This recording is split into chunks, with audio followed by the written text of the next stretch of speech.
Swipe, swipe, swipe, swipe, swipe.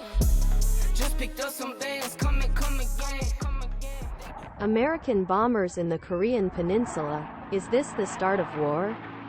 As tensions in the Korean Peninsula continue to rise, many Americans are wondering if we could be on the brink of war between North Korea and the United States.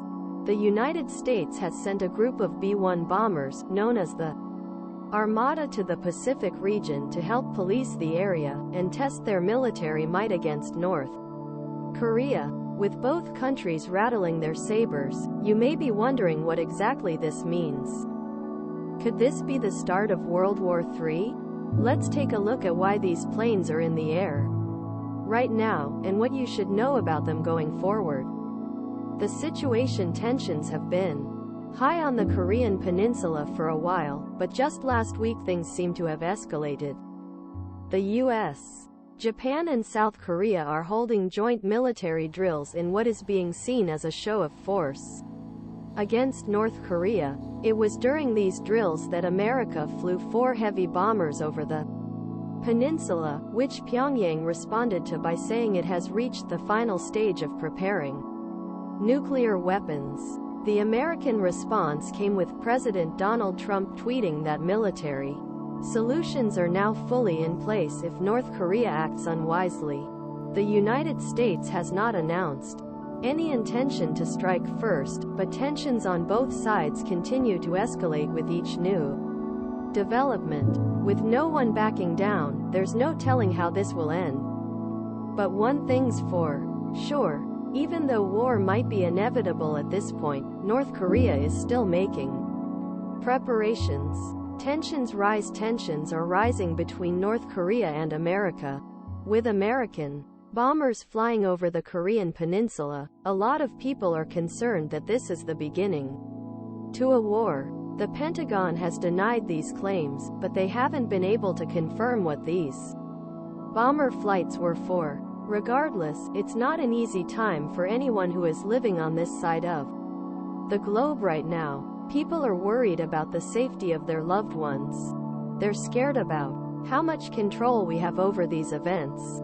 And as more information comes out, I don't think that fear will lessen anytime soon. Earlier today, Secretary Tillerson said that all options are still on the table when it comes to dealing with Kim Jong-un and his regime. What does that mean exactly? I'm not sure if he means diplomatic solutions or military action. Either way though, something is going to happen and no one can predict what it will be. What we do know is that there are 6 different ballistic missile tests from North Korea just this year alone, so there's no denying that tensions are high. America sends a message yesterday. 2 American bombers conducted a rare nighttime show of force by dropping bombs near North Korea's border.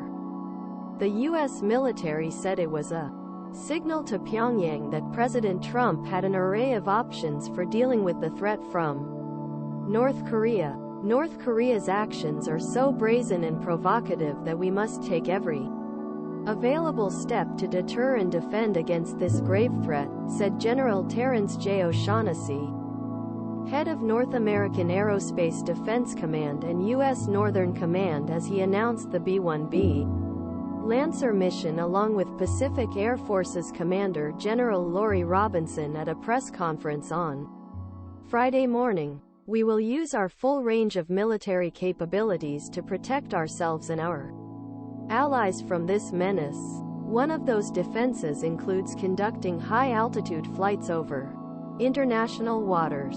These flights demonstrate that the United States has both conventional and nuclear superiority.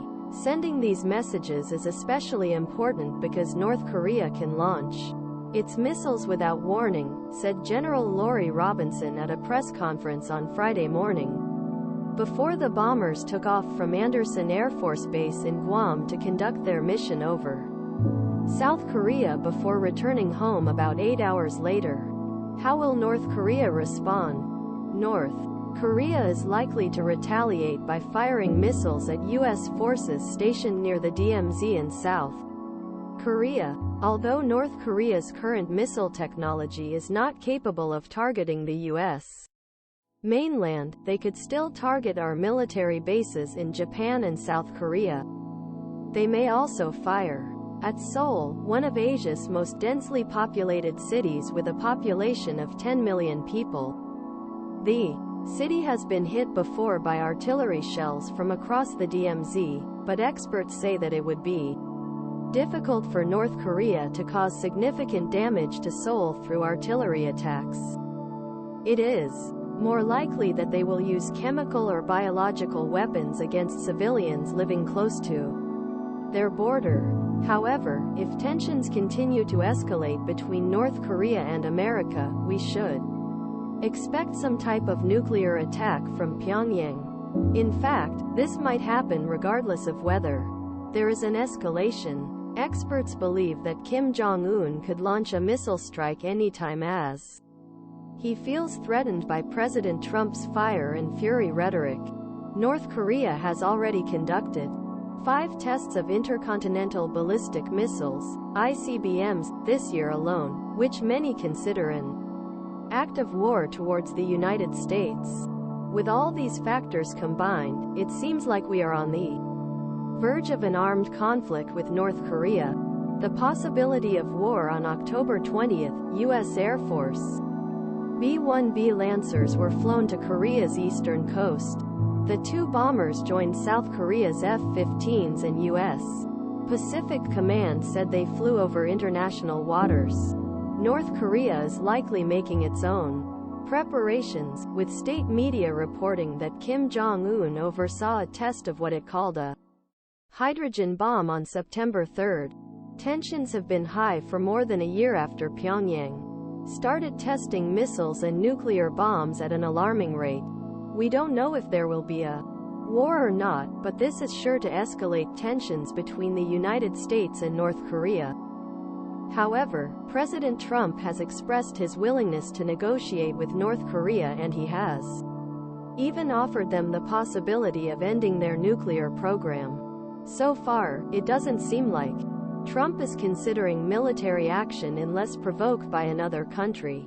It would take less than an hour to launch strikes against North Korea from anywhere in the world, so we'll just have to wait and see what happens next.